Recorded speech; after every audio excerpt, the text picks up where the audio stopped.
We sell out of our first printing in less than 6 weeks. We're moving into our third printing right now.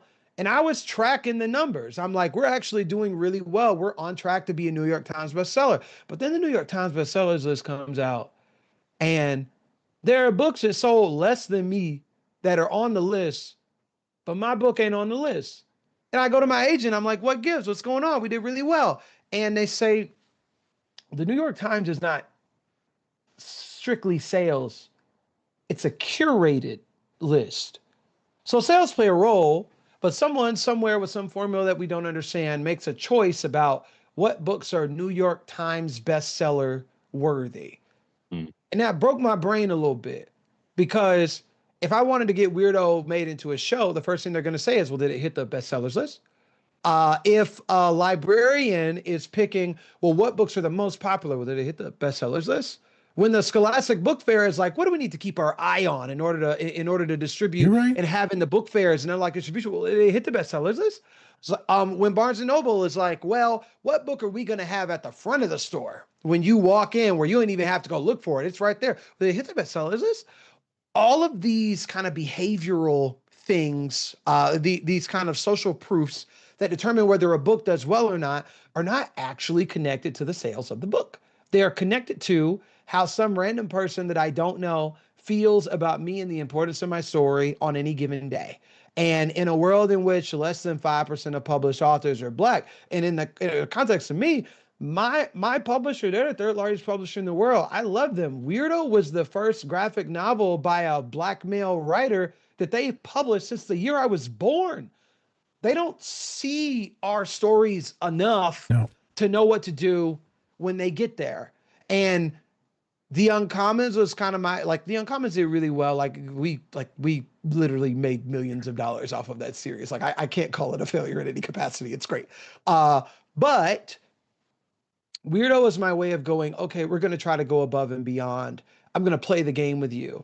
And what I found out was that you start playing the game and they decide that they could change the rules whenever they want. And that got me really upset because I'm like, what about all the amazing stories that don't get to fit within this very linear frame of curation that you have, this window that's moving all the time? But also, what about the kids that need those stories? How do they get access to them?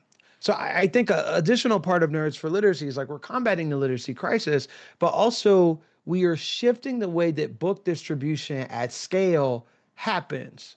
It is a dream of mine to get to a place where we can say there are kids that are in need. They need stories like this. I don't care if you're indie, trad pub, if your publisher actually put marketing dollars behind you or not, if some random dude at the New York Times decided you were worth being on the list or not.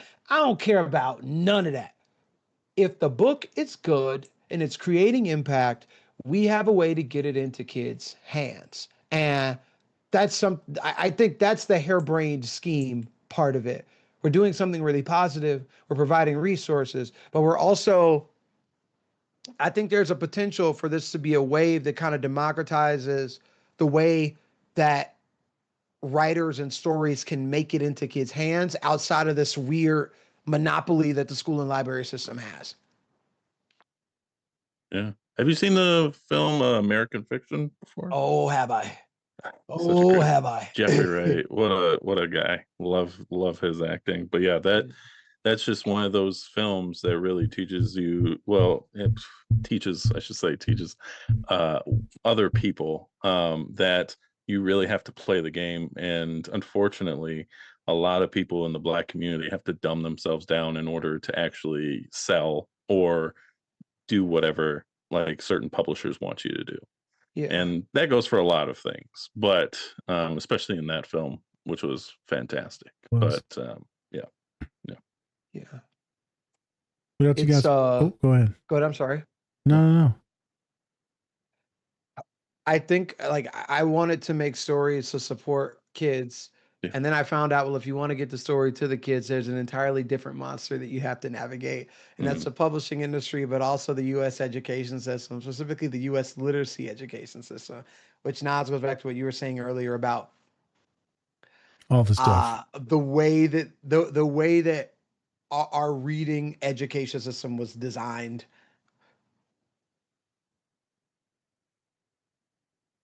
Yeah. Yeah. You just paused right there. I was like, oh shit, is he about to say something else or is he thinking? Oh no, I was leaving room for you. Oh, I can okay. yap all the time. Yeah, no, Yeah, like- he just paused. I'm like, this motherfucker, is he having a psychotic break? You know what? And he just tosses all of his mangas. He's like, fuck it. Just fuck it. All right. I'm a white man. Tony, no. Oh, there it is. I'm serious. He's a ginger, y'all. He's a ginger. Fucking From Colorado. from Colorado. Oh, okay. Well, from Colorado.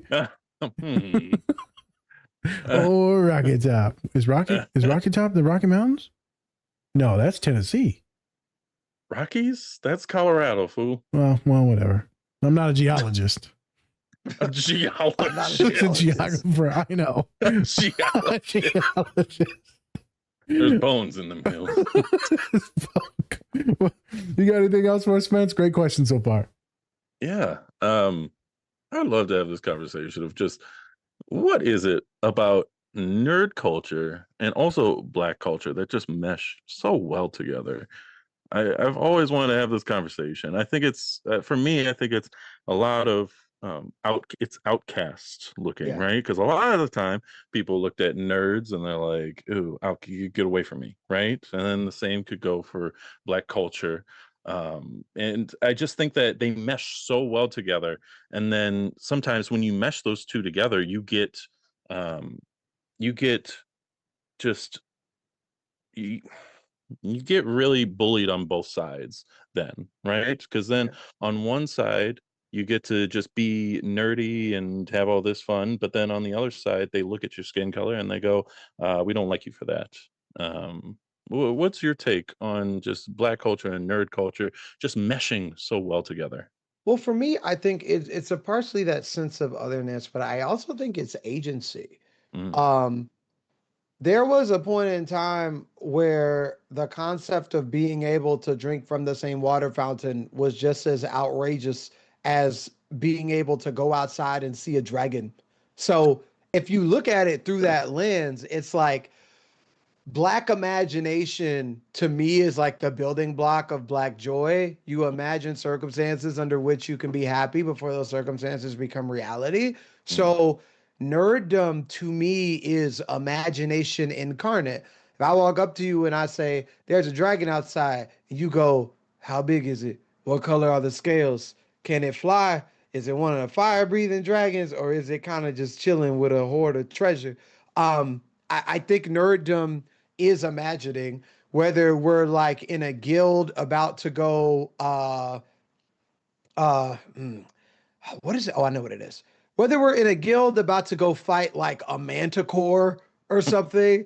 I had to dig deep for that one. I was like, what's other than dragon? Manticore, Groot slang. There you go. Or if I'm in the future and I'm a robot that holds a hard drive that could save the rest of humanity, this ability to imagine, um, I think that's crucial to the Black experience. I think that's what moves Black culture forward for like the entirety of our existence as people. Imagination has been a core part of our circumstances. It's been a core thing that drives what we do and the way that we're able to influence culture. So I think that's where a big overlap happens. How have you dealt with being, as an adult, nerd and Black, as an influencer being a nerd and Black? Because we know most of the influencers are fair skinned. I think I try to just stay in my lane. Okay. There are certainly systemic things at play, and I'm like, this is true.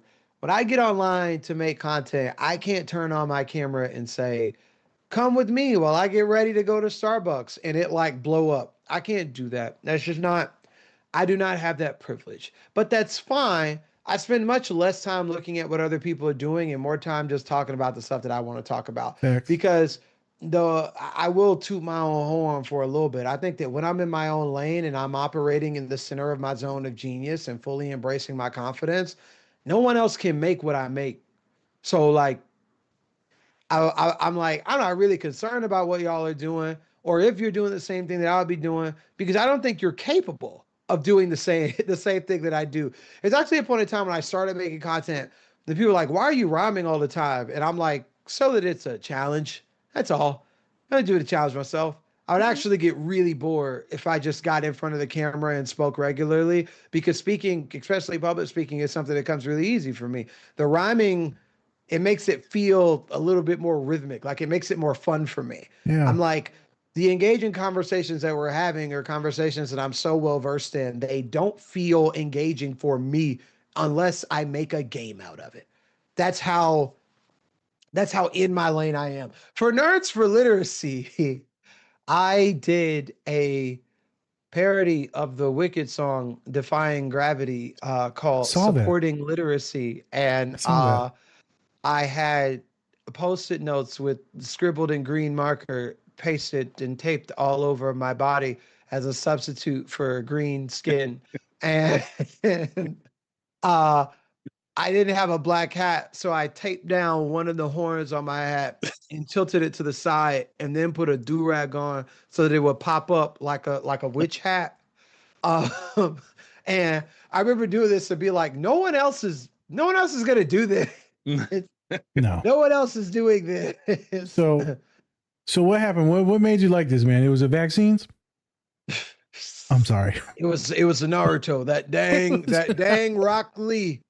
Gotcha. It got me again. That darn Naruto. Them Asians trying to take over America. I tell you, them motherfuckers, damn it. Mm-hmm. That's pure sarcasm. I swear to God, I'm not racist.